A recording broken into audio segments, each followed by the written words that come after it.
Alright, come on, Freddy. I'm ready to get him out of here, bruh. Right behind you, superstar. Gregory, I think you deserve a reward. Go check the main stage. What's up? And where do you think your black ass is going? Did you just hear her? I'm going to the main stage. What are you doing? Chill, dog. Nah, bruh. You need to chill. Have you seen Vanny running around in that tight-ass bunny suit? I'm trying to get a bite. And I ain't talking about no 87. So you're telling me you're gonna just hand yourself over to Vanny in hopes of getting your peenie weenie wet? Yes. Oh!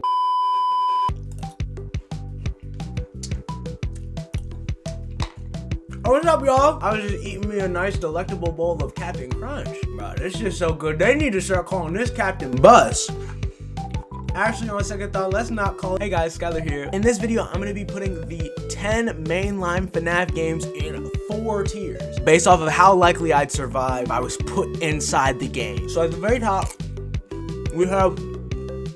You said put the Captain Crunch away? My fault, y'all. So at the top tier, we have Gimme That Check, which basically means I survived all 7 nights at Freddy's. Yes, 7 nights. I know I put 5 in the title. I low-key clickbaited y'all, but it's not my fault because Scott Cawthon did it first, so can play the old Scotty about that. Can we talk about Scott Cawthon for a second though? I saw a picture of him on TikTok for the first time. Why that nigga look like he better go steal the moon? No, let me stop, that's wrong. In the second tier, we have on my Elton John shit, you know, I'm still standing. Okay, let me stop. That basically means that I did survive the 7 nights at Freddy's, but I might have like my frontal lobe a little nibbled. I'm a little beat up, but I still made it, bro. I still did my thing. The second tier from the bottom is 5 a.m. finesse. Now basically what this tier means, whether it be at 5 a.m. or some other time, something ends up going wrong and I either have to fight my way out or I die. And the final tier basically means that there's no...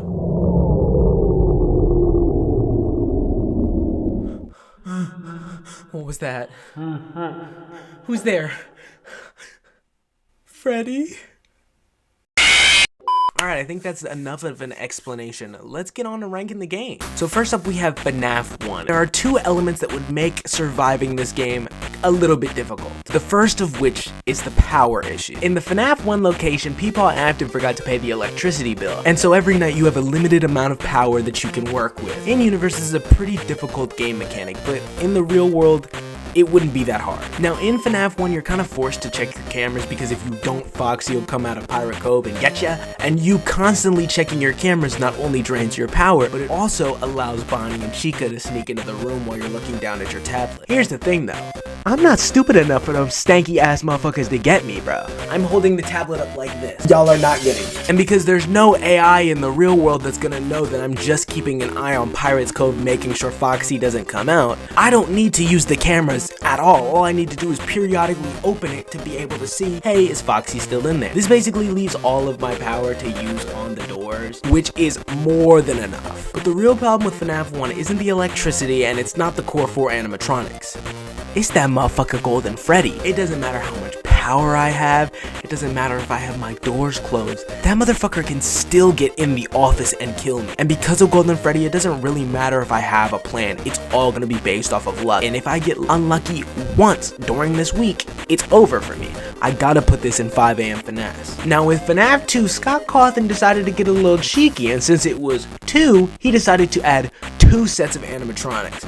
The withered animatronics and the toy animatronics. And the puppet too, but we'll get to that. Now the toy animatronics are hooked up to a sex offender database. As long as I'm not on a sex offender list, some sort of registry, or if they see me as a threat, I should be okay. That means as long as I can quell my urge to do terrible, disgusting things to Toy Chica, I'ma be straight. The withered animatronics are a little different. For them, you either have to use a flashlight or the spare Freddy mask to hide from them. And I'ma be so real, I'm keeping that Freddy mask on at all times. In the real world, there's no reason for me to take it off. And with the flashlight, I'm bringing several with me, multiple sets of batteries, the whole shebang. And with the music box, I think you can just rewind it through the camera. We're putting that in Gimme That Check, bro. I'm surviving Fnaf 2, bro. I got that shit on lock. Now in Fnaf 3, there's only one physical animatronic that I have to deal with, and that's Springtrap. Just like in Fnaf 2, there's no doors in this game. The only way to keep him away from you is to use audio files of children, because he's a molester or something, to send him on a wild wild goose chase around the restaurant, right? But as well as that, I also have to deal with my ventilation, which could lead to hallucinations, which could scare me, which could slip me up, you know what I'm saying? I'ma be real, y'all, this might be the first one that I'm not surviving. In all of these scenarios, I would already be so fucking anxious, but the fact that I would actually have to deal with hallucinations, along with having to deal with my ventilation, which could make these hallucinations even worse, I might be cooked, y'all. I'm gonna put FNAF 4 right here, because here's the thing. FNAF 4 is basically guaranteed either to be nightmares or like illusions, which either way aren't going to be able to physically kill me. Where in FNAF 3, I'd be dealing with illusions and a killer who wants to molest me. With FNAF 4, it's only the illusions that I have to deal with. At the very worst, bruh,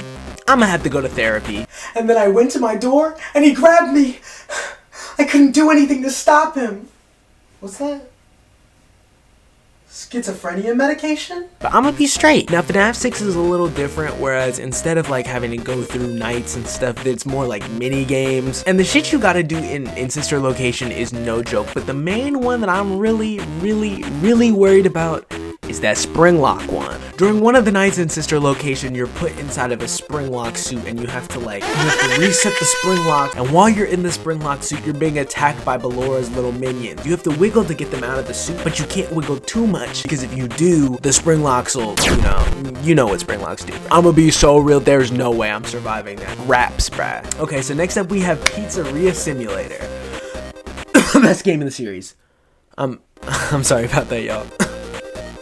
Best game in the series. FNAF Pizzeria Simulator Let's Play? Tell me in the comment section and be sure to drop a like. Now in this game it's a little different, whereas in most of the games you have to survive until 6 a.m. In this game, you just have to survive. You're forced to do a bunch of tasks, all while distracting animatronics in the same way that you do in FNAF 3. This is another one that I'm not surviving. My ADHD ass is not getting any of those tasks done. We don't even have to talk about the salvage minigame, because that's not helping my case. I'm a greedy ass motherfucker and I don't know when to stop. So even if I know in my heart of hearts that I have to shock this animatronic or I'ma die, I'ma keep my fingers and toes crossed and I'ma hope I don't. As much as I want to put Ultimate Custom Night and give me that check, I know I have to put it at the bottom. Now if you didn't know, lore-wise, Ultimate Custom Night is William Afton living out his personal hell created by the spirits that reside in Golden Freddy.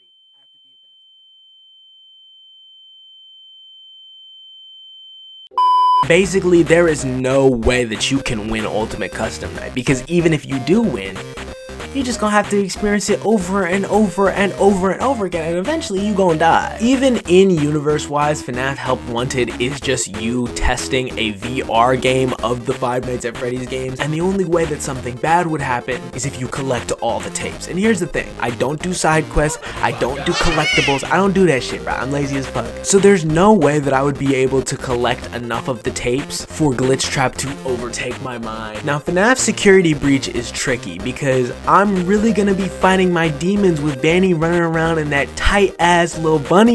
Connection terminated. But if I can control my primal urges, then I should be fine. Realistically, bro, if I'm trapped inside the Pizzaplex, I'm not getting out of Glamrock Freddy. I'm hopping in him once and piloting him through the Pizzaplex like a fucking mech, bro, on some fucking Ava shit. And if I am forced to get out of Glamrock Freddy, I'm beating the fuck out of those animatronics. If Gregory's little ass can do it, I can definitely beat them too. And don't you dare let me get my hands on Roxy. I'm gonna be beating the bolts out of her. Okay, that's so wild. And my plan isn't super solid like it is for these two, so I'm gonna put it on my Elton John shit, because I'm definitely going to be receiving more damage in Security Breach than I am with FNAF 2. That's fucking FNAF 4, can you count? And finally, Help Wanted 2, again, this is just another VR game, so like I should be straight, right? I haven't really seen that much of FNAF 2, so if one of y'all want to correct me and be like, oh, you're not surviving Help Wanted 2, tell me in the comment section, you fucking nerd. I'd like to say that this does not at all reflect my opinions on the FNAF games as games, but if you do want to see my opinion on how these games stack up against each other, I did post a FNAF tier list a little while back, so if you want to check that out, that'll be in the description and it'll also be in the end cards. Anyway, I hope you guys enjoyed. I'll catch you guys in the next one. Peace.